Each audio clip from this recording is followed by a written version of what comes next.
Gabriel announced to Mary about the coming birth of Jesus. It's the most important church here. It's the biggest one in the Middle East.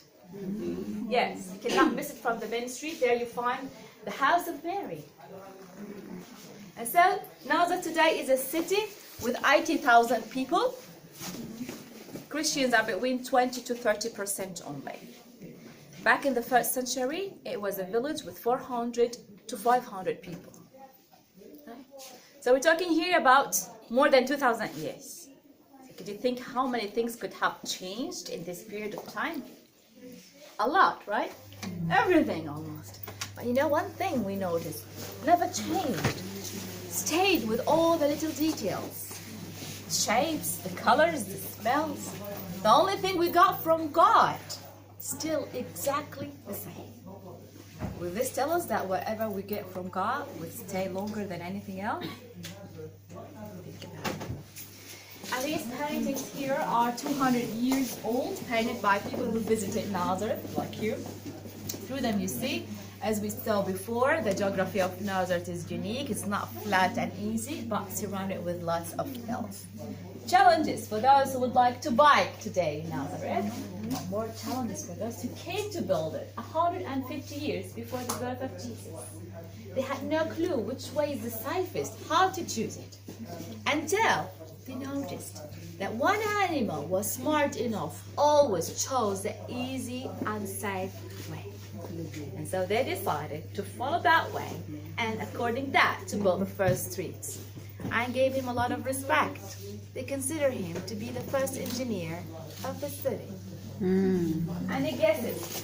It's a donkey. Okay? Donkey. Yes, donkey is a main helper also for people from the 1st century. We're gonna meet some of them outside alive because without them they couldn't do anything.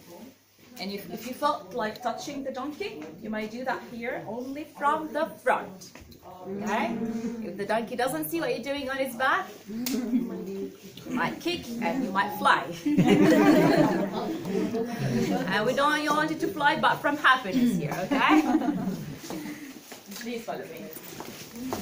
Because the Roman period was very hard on the local people of Nazareth. They used to be killed every day.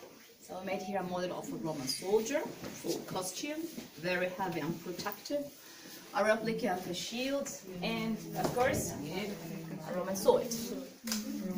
And as you see, the Roman sword is short, but also sharp from two edges. And so it cuts from both sides. You know what they use it for, right? Yes. We found a better use for it. We use it for the Word of God that is alive and active and sharper than two-edged sword. And sometimes we think, let's argue with the truth. Doesn't work much, right? Yes. At that time, there were two main ways of killing people. One was for religious reasons, like if somebody cursed God or claimed to be a prophet, then they would look for a high place to push him from. A cliff like this. Here. And that would be why the hands of the victim are tied behind his back, and they will make sure his head would come first. So they make sure he would die fast. But if it happened and he's still alive, then they would stone him until he's dead. Yeah. Something like that almost happened to Jesus. Right. That he was saved. So remember it very well, because I'll mention it again when we get to the synagogue. Okay? The second main way was for political and criminal reasons. The crucifixion is mentioned here. And the process was that the victim would carry the upper beam on his shoulders all the way to the walls of the city, where these crosses were placed. Why to the walls of the city? For those who go in and out to see and learn.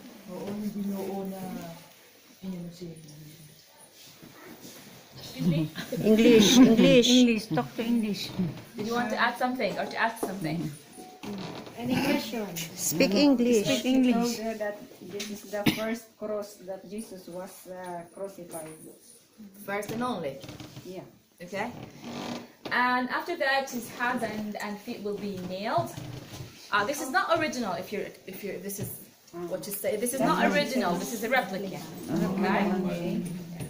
Breathing, right?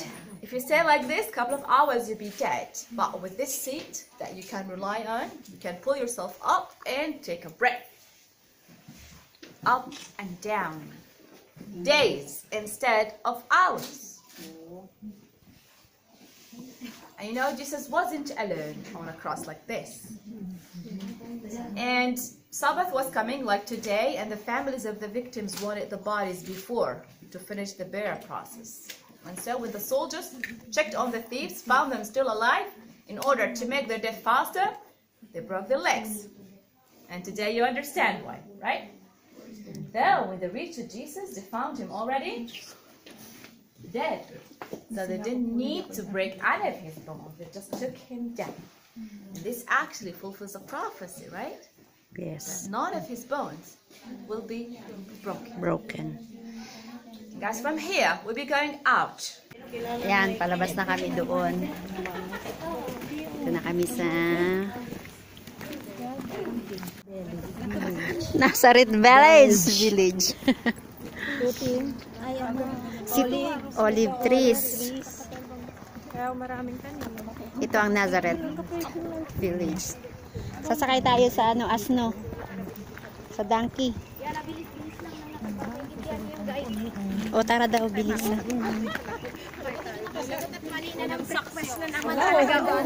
Ay, sorry. Sorry. Conditions, floods and dry weather, and so they can live hundreds and sometimes they can get to thousands of years. Our oldest one in the village is this one, which is 400 years old. That olive. It was transplanted from Cana, very special place. Remember the first miracle that happened, Yes. turning the water into wine? Yes. Okay, and yet it's still bearing, and it has on top olives. It is now the season to pick the olives, and actually it's the end of the season now to pick the olives and press them. And so during this tour we're gonna visit an olive press from the 1st century. I want to look here at the foundation of this terrace. Remember I told you about the terraces in the first room? The irrigation system?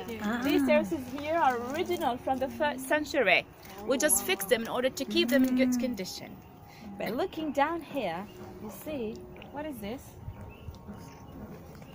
Cement. This is a rock.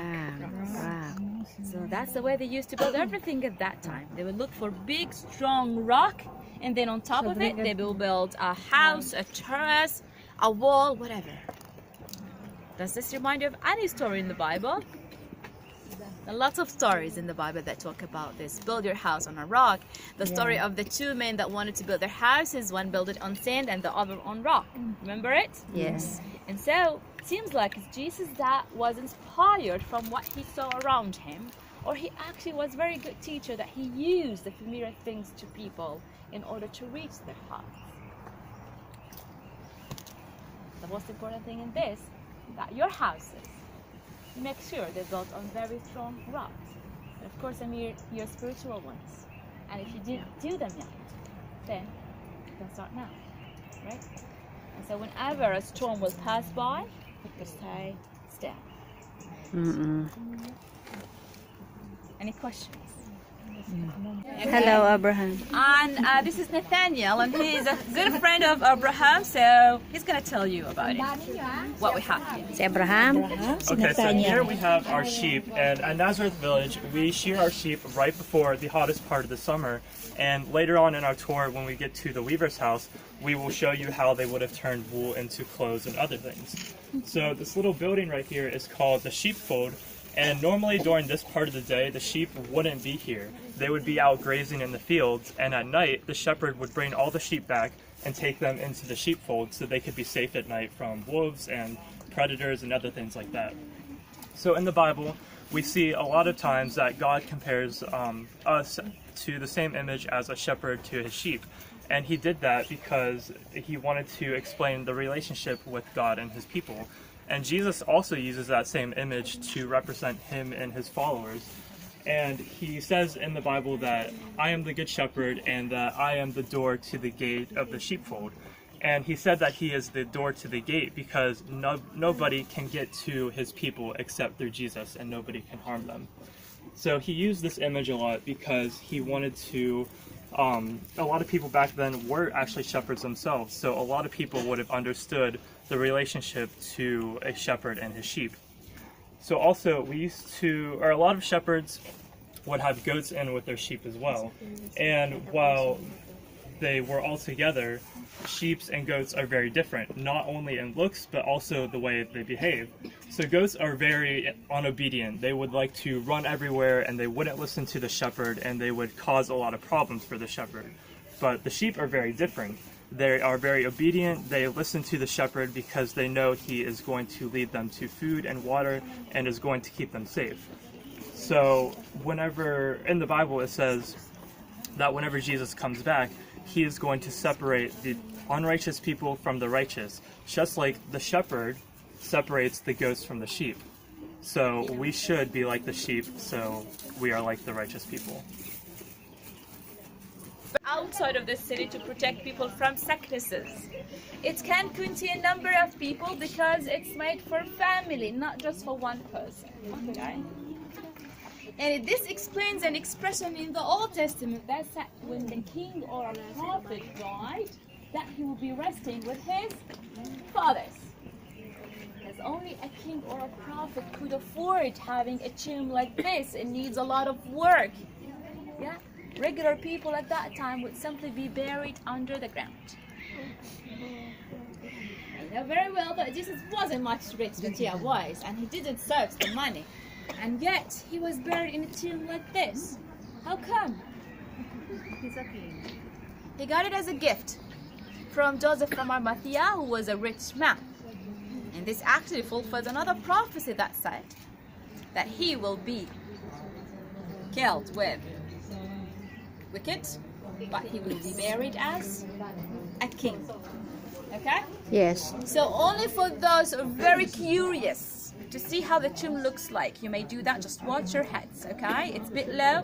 The entrance inside, it's higher. Around 7 to 10 people can stand up. Okay? Just make it quick. Watch your heads, and we'll be going to the next station. There, it's the most important one. All the original stuff are there. What you saw so far are replicas, and what we're gonna see after this are replicas. So Replika niya. Ganyan po yung itsura niya.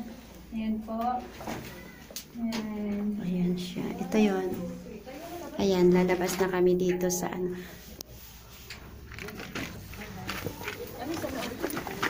Ano nasa loob din? Ano lang, G, labas ka, G. G. G. Labas ka, hindi ka, ano, video. Yan. Squish the grapes. Now to do this, they would take off their sandals and then stomp on the grapes like this. It was often a party, fun time for the village. But does anyone know why they would have taken off their sandals? Why not just stomp on it with their shoes on? Because the sandals is dirty. Oh, that's a good guess. That's actually not the reason. And the feet will taste good. Yes, the feet make it taste better. And the reason actually does have to do with flavor, but it's maybe not what you would expect. More flavors. When you stomp on the grapes with your shoes on, it crushes something in the grape. The seed, yes. Have you ever bitten into a grape seed? They're bitter. Yes, exactly. The grape seeds are bitter, so if you crush them with your sandals on, it crushes the grape seed and then puts that bitter flavor into the wine and ruins all the wine. So your feet are the perfect softness to not crush the seeds, so then they would have good wine. So this was one of the things that was found when they dug. A few other things were the terraces that you see behind me, the water channel, and on the other side of the road, they found watchtowers. So here we built a replica of the watchtower that we found over there. Now this was very important because Jesus tells a story about a man who built a vineyard, built walls around it that may mean the terraces, dug a wine press, and built a watchtower. This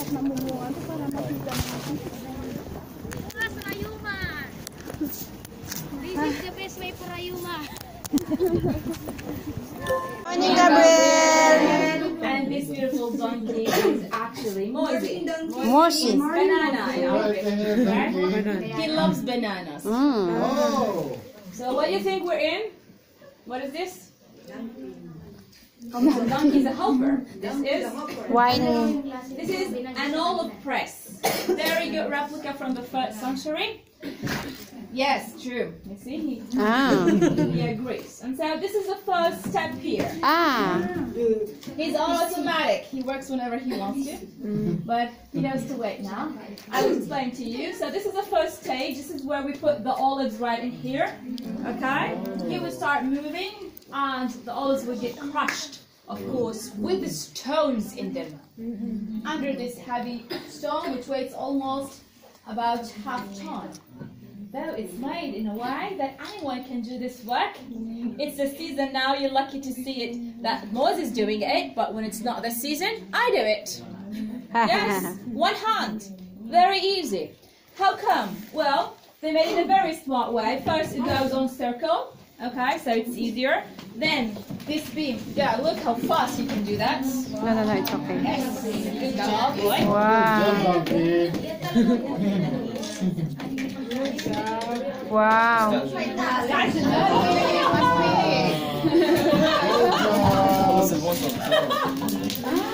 You hear that?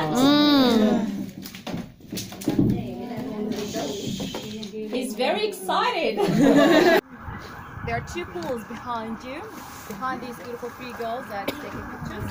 There are 2 pools, okay? So there, they will mix the clay, then they will bring it in here on this table, on this wheel, to start to shape, okay? After that, they shape, they make the way they want it. You need to dry it. They put them into this room on the shelves and not under the sun, because if you put them under the sun, they might crack. But in the room, 2 weeks, then they're ready to be baked. Where's the oven? Look around you. That's the oven. So we put them there to bake them. And after that, after they come out of the oven, they're ready to function as the tools they were meant to be from the beginning. Very similar to God's work on our spirits.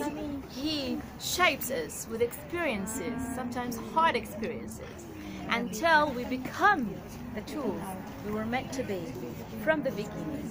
We will. So whenever there is a hard experience you go through, remember this. It's part of the process of shaping your spirit the best way. Okay? Questions? So next year when you come back in the past 2,000 years. As you can see here, he has a lot of different kinds of tools.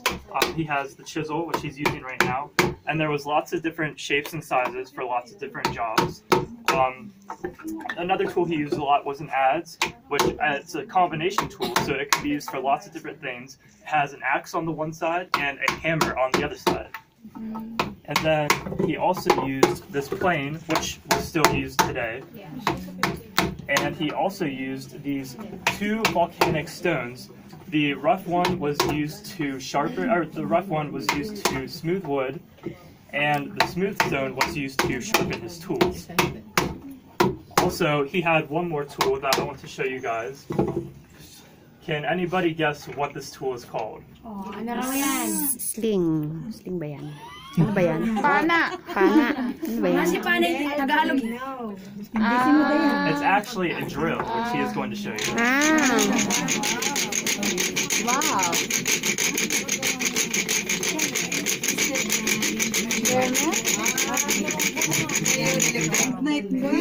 Thank you. So the word in the New Testament that describes a carpenter is tekton, and that is a Greek word.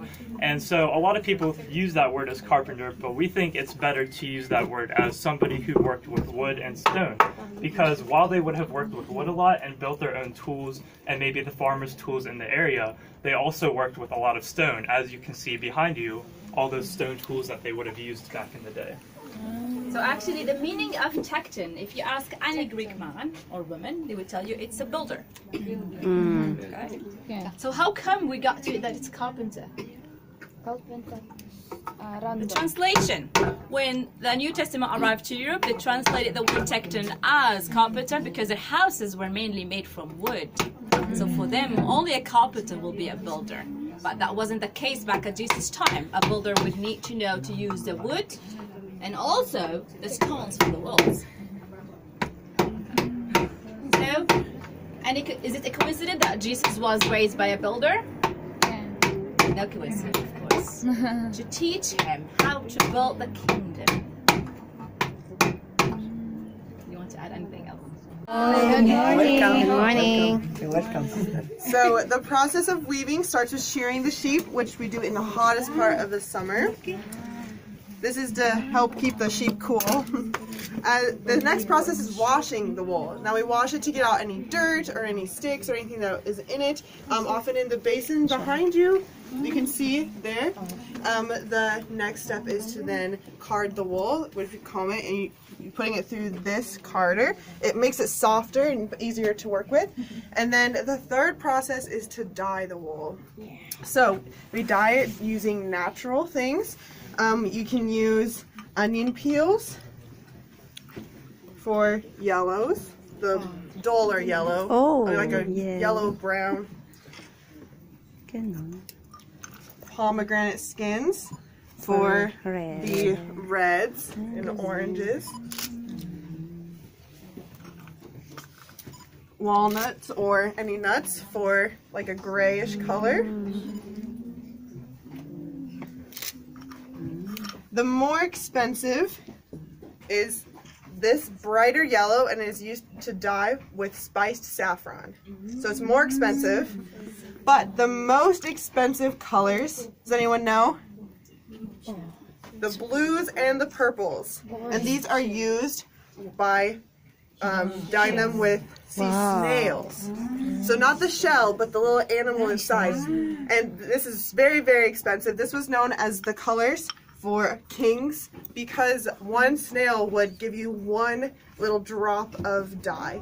So you would need thousands and thousands of snails to get 1 kilo of wool that dyed. So the next process then is spinning it, and Hannah is going to demonstrate how you spin the wool. Bravo. Oh, tingnan ninyo. Look. Notice how 2 pieces then, ليش ما تخبينا التليفون؟ by using her fingers, it becomes 1 string. Mano-mano walang organic. Low machine. Siyempre, that was the time of the Lord Jesus Christ. Talagang sila? Manual. Oh, di ba? You can remember the Proverbs 31 woman who uses her hands to spin wool. So this can give you a picture of what that looks like. Now you may notice that the wool then cannot be used right after that to use because it doesn't stay. So it has to be rolled into balls like these for days, weeks sometimes, so that it can for weeks. Yes, so that it can be used in the weaving process. Tingnan ninyo. Let us begin with this side and then come to the other side. Tingnan nyo paano maghabi. You can see that she's pulling the ones from the back.